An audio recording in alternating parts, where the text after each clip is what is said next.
ونصلي على رسوله الكريم أما بعد فأعوذ بالله من الشيطان الرجيم بسم الله الرحمن الرحيم يا أيها الذين آمنوا كتب عليكم الصيام كما كتب على الذين من قبلكم لعلكم تتقون وقال النبي صلى الله عليه وسلم من صام رمضان ایمانا واحتسابا غفر له ما تقدم من ذنبه او کما قال علیہ الصلاۃ والسلام۔ آج کی نشست کا عنوان استقبال رمضان ہے کہ رمضان آنے سے پہلے اس کا استقبال اور اس کے لیے چند امور کا جاننا بہت ضروری ہے، اور حضور صلی اللہ علیہ وسلم نے تمام صحابہ رضوان اللہ تعالی علیہم اجمعین کو جمع فرمایا شعبان کے آخر میں، یعنی آخر شعبان میں، اور جناب نبی کریم صلی اللہ علیہ وسلم نے ایک بلیغ خطبہ دیا صحابہ رضوان اللہ تعالی علیہم اجمعین کو۔ اس خطبے کا مقصد یہ تھا کہ ویسے تو صحابہ کسی بھی عمل میں غفلت نہیں برتتے تھے، ہر عمل کو شوق سے رغبت سے بڑھ چڑھ کر کرنے والے تھے۔ اس خطبے کا مقصد ایک تو رمضان کی عظمت کو بڑھانا اور اس کی اہمیت کو بتانا سمجھانا، اور اس بات کا احساس دلانا قیامت تک کے انسانوں کے لیے یہ پیغام جاری کرنا تھا کہ مسلمانوں کے اوپر جب یہ رمضان کا مہینہ شروع ہو تو مسلمان اس مہینے کو غفلت میں نہ گزاریں، عام مہینوں کی طرح یہ مہینہ بھی ہمارا یوں ہی نہ گزر جائے۔ اور اسی لیے جناب نبی کریم صلی اللہ علیہ وسلم کے عمل سے یہ بات ثابت ہے کہ آپ صلی اللہ علیہ وسلم نے اس رمضان سے 2 ماہ قبل اپنی عمر میں برکت کی دعا کی کہ اللہ رجب اور شعبان کے مہینے میں برکت نصیب فرما اور رمضان تک ہمیں پہنچا دے، یعنی رمضان کی گھڑیاں ہمیں نصیب فرما دے۔ تو جناب نبی کریم صلی اللہ علیہ وسلم نے خطبہ دیا شعبان کے آخر میں، ارشاد فرمایا آپ صلی اللہ علیہ وسلم نے، اے لوگو تمہارے اوپر ایک بہت بڑا مہینہ سایہ ڈالنے والا ہے، ایک بہت بڑا مہینہ آنے والا ہے جو بڑی برکتوں والا مہینہ ہے، اور اس مہینے میں ایک رات ایسی ہے جسے شب قدر کہتے ہیں، اور اس رات میں عبادت کرنا مرتبے کے اعتبار سے ایسا ہے کہ جو 1000 مہینوں سے بڑھ کر ہے۔ اور دوسری بات فرمائی کہ اس ماہ مبارک یعنی رمضان کے مہینے میں اللہ جل شانہ نے تم پر روزے کو فرض کیا ہے، اور رات کی نماز یعنی تراویح کی نماز کو ثواب کا ذریعہ بنایا ہے، ثواب حاصل کرنے کا ذریعہ بنایا ہے۔ اور تیسری بات فرمائی جو شخص اس مہینے میں کسی نیکی کے ذریعے سے اللہ کا قرب حاصل کرنا چاہتا ہے، کسی بھی نیکی کے ذریعے سے، تو ایسا ہے کہ اس نے غیر رمضان میں فرض کو ادا کیا، یعنی کسی بھی نیکی کو کرتا ہے تو ایسا ہے کہ اس نے فرض کو ادا کیا، اور اگر ایک فرض کو ادا کرتا ہے تو ایسا ہے کہ اس نے 70 فرض کو ادا کیا۔ اور چوتھی بات ارشاد فرمائی آپ صلی اللہ علیہ وسلم نے کہ یہ صبر کا مہینہ ہے، غمخواری کا مہینہ ہے، اور صبر کا مہینہ کیسے کہ اس مہینے میں مسلمان روزہ رکھتے ہیں، تراویح کی نماز کو ادا کرتے ہیں، موسم کی تبدیلیوں کو برداشت کرتے ہیں، یہ صبر کا مہینہ ہے۔ اور جس شخص نے صبر کیا، ہمت کا مظاہرہ کیا، صبر کا بدلہ تو جنت ہے۔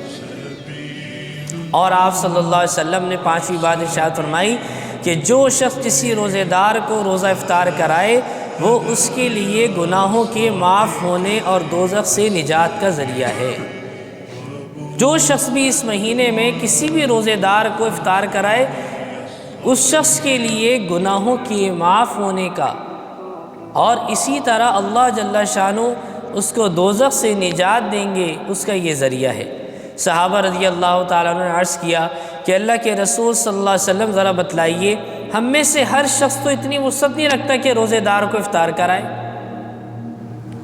اس افطار کی نوعیت کیا ہے، کیا گنجائش ہونی چاہیے؟ آپ صلی اللہ علیہ وسلم نے فرمایا اگر کوئی شخص ایک روزے دار کا روزہ صرف ایک کھجور یا پانی یا دودھ کے گھونٹ ہی سے کھلوا دے تب بھی اللہ تعالیٰ اس کو اتنا ہی ثواب دیں گے، بشرطے کہ نیت ہماری خالص ہو۔ اور اس حدیث شریف سے یہ بات بھی معلوم ہوتی ہے کہ روزے دار کے روزے کا اجر اس شخص کو بھی ملے گا جس نے اس کو افطار کرایا۔ تو یہ آپ صلی اللہ علیہ وسلم کا بلیغ خطبہ ہے کہ رمضان کا مہینہ بڑی سعادت والا مہینہ ہے، اس مہینے کا استقبال بڑا شاندار ہونا چاہیے۔ چند اہم باتیں عرض کرنی ہے جو بہت ضروری ہے استقبال رمضان کے عنوان سے۔ سب سے پہلی بات تو یہ کہ مسلمان 11 مہینے اپنے جسم کی غذا کا انتظام کرتے ہیں۔ عام طور پہ دیکھنے میں آتی ہے بات، دن بھر محنت کرتے ہیں، کوشش کرتے ہیں، بھاگ دوڑ کرتے ہیں، اسی طرح بچوں کی پرورش کے لیے مختلف قسم کی خدمات کرتے ہیں، صرف کیوں کہ ہمارے جسم کی غذا کسی طرح پوری ہو جائے۔ اور یہ رمضان کا مہینہ جو پورے سال میں صرف ایک مہینہ ہے، یہ ایک مہینہ انسان کے روحانی غذا کے انتظام کا ذریعہ ہے۔ اس مہینے میں روح کی غذا کا انتظام ہوتا ہے، اور چاہیے کہ مسلمان بعض اوقات 11 مہینے غفلت میں گزار دیتے ہیں، یہ مہینہ ایسا مہینہ ہو کہ ہمارا غفلت میں نہ گزرے کسی بھی اعتبار سے، اور اس مہینے میں اللہ سے تعلق میں اضافہ ہو، عبادات میں اضافہ ہو، اسی طرح جو اس روزے کا مقصود ہے تقوی کا حاصل ہونا، وہ تقوی انسان کو حاصل ہو جائے۔ قرآن کریم میں اللہ جل شانہ نے آیت میں فرمایا کہ یا ایھا الذین آمنوا کتب علیکم الصیام کما کتب علی الذین من قبلکم لعلکم تتقون، اے ایمان والو تم پر اللہ تعالیٰ نے روزے کو فرض کیا ہے، اور صرف تم پر نہیں، تم سے پہلی امتوں پر بھی روزے فرض تھے، لعلکم تتقون تاکہ تم تقوی حاصل کر لو۔ روزے کا مقصود، روزے کا فلسفہ کیا ہے کہ انسان کی زندگی پرہیزگار بن جائے، گناہوں سے بچنے والی بن جائے، اللہ کی نافرمانی سے بچنے والی بن جائے۔ یہ روزے کا سب سے بنیادی مقصود ہے، تقوی حاصل کرنا، پرہیزگاری حاصل کرنا۔ اور روزے کا ثمرہ کیا ملے گا، فائدہ کیا ملے گا روزہ رکھنے کا؟ حدیث شریف میں آتا ہے آپ صلی اللہ علیہ وسلم نے ارشاد فرمایا کہ جس شخص نے رمضان کا روزہ رکھا ایمان کی حالت میں ثواب کی امید کے ساتھ، اللہ اس کے پچھلے سارے گناہوں کو معاف کر دیتے۔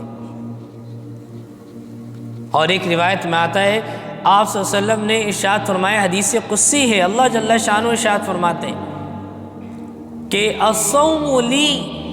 بندہ روزہ میرے لیے رکھتا ہے، بندہ روزہ میرے لیے رکھتا ہے، اور اس کا بدلہ کیا ہے؟ اس کا بدلہ میں خود اس کو عطا کروں گا۔ بات فرماتے ہیں میں خود اس کا بدل ہوں، میں اپنی رضا کا پروانہ اس کو عطا کر دیتا ہوں۔ اور اسی طرح روزہ میرے لیے رکھا، کیا مطلب کہ دیگر عبادات میں بہت سے لوگ دیکھ رہے ہوتے ہیں،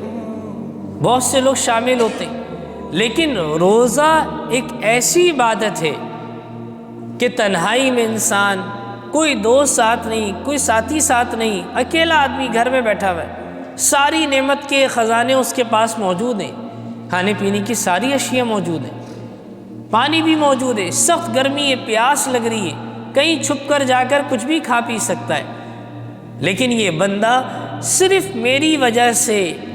مجھے راضی کرنے کی غرض سے ایک گھونٹ پانی کا نہیں پیتا۔ الصوم لی، روزہ میرے لیے ہے، صرف مجھے راضی کرنے کے لیے مسلمان روزہ رکھ رہا ہے، اور اس کا بدل کیا ہے؟ میں اس کو عطا کروں گا۔ اور سب سے بڑا انعام کیا ہے کہ اللہ کی رضا، اللہ کی محبت انسان کو حاصل ہو جائے، اس سے بڑا کوئی انعام ہے ہی نہیں اس دنیا میں۔ اسی لیے بعض دفعہ یہ بات دیکھنے میں آتی ہے کہ بہت سے بچے بھی اس رمضان کی برکت سے معصوم بچے ہوتے ہیں۔ بعض اوقات آپ نے دیکھا ہوگا کہ لڑکپن میں بھی بہت سے بچے گھر والوں سے کچھ باتیں چھپا لیتے ہیں کہ بھئی کچھ کھایا آپ نے، وہ کہتے ہیں نہیں میں نے کچھ نہیں کھایا، حالانکہ کھا کے آئے ہوئے ہوتے ہیں۔ بعض اوقات والدین سوال کرتے ہیں کسی اور موقع پر، عام دنوں میں، تو وہ حقیقت کو بھی چھپا لیتے ہیں۔ لیکن رمضان کا مہینہ ایسا مہینہ ہے کہ اسکول میں پڑھنے والا بچہ بھی اس بات کی اہمیت کو جانتا ہے کہ آج میرا روزہ ہے، میں کچھ بھی نہیں کھا پی سکتا، سخت پیاس ہے، سخت گرمی ہے، اسکول کی مشقت الگ ہے، پڑھنا الگ ہے، اور معلوم ہے کہ گھر جا کے بھی اگر میں روزہ توڑ دوں تو کوئی مجھے کچھ کہے گا نہیں، میں تو بچہ ہوں۔ بہت سے والدین اپنے بچوں کو لے کے آتے ہیں 8 سال عمر، 10 سال عمر، کہتے ہیں بھی روزہ رکھنا چاہتا ہی، اس کی عادت ڈالنے میں روزہ رکھنے کی، تو کیا ہے الصوم لی، روزہ میرے لیے ہے اور اس کا بدلہ میں خود اس کو عطا کروں۔